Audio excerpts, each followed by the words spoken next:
আজকে যেটা আপনাদের সাথে একটু শেয়ার করব সেটা হচ্ছে আমার এই যে মানে আমি যেখানে দাঁড়িয়ে আছি এটা ছাদের কিছুটা পোর্শন, মানে বাদবাকিতে ঘর বাড়ি হয়ে গেছে, অল্প কিছুটা জায়গা ছিল সেখানে ছাদ।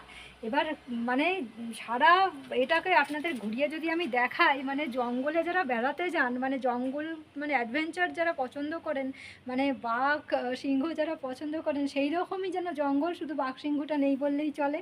বাদবাকি সাপ গোসাপ পাখি, বিভিন্ন ধরনের পাখি এই জঙ্গলের মধ্যে বিরাজ করে।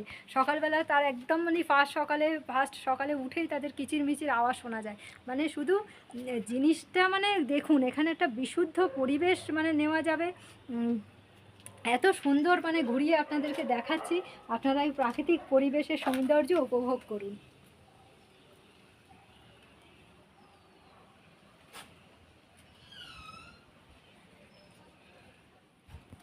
মানে পরিবেশটা আপনাদের কেমন লাগছে, মানে এই দিকটা দেখলে, ছাদের এই পোর্শনটা দেখলেও বুঝতে পারবেন যে দেখুন এই পাটটার বাগানটা, মানে জিনিসটা বাগানটা একবার মানে দেখুন যে আমরা একদম পুরো চারিদিকে জঙ্গলে ঘেরা, মাঝখানে মানে সেই সমুদ্রের চারদিকে সমুদ্র আর মাঝখানে সেই দ্বীপ, সেই রকম গল্পের মতো হয়ে গেছে, চারিদিকে জঙ্গল আর মাঝখানে রয়েছি আমরা।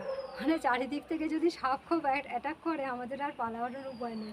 ঠিক আছে, তো বন্ধুরা কেমন লাগছে মানে কমেন্টের মাধ্যমে জানাবেন যে এই পরিবেশটা কেমন।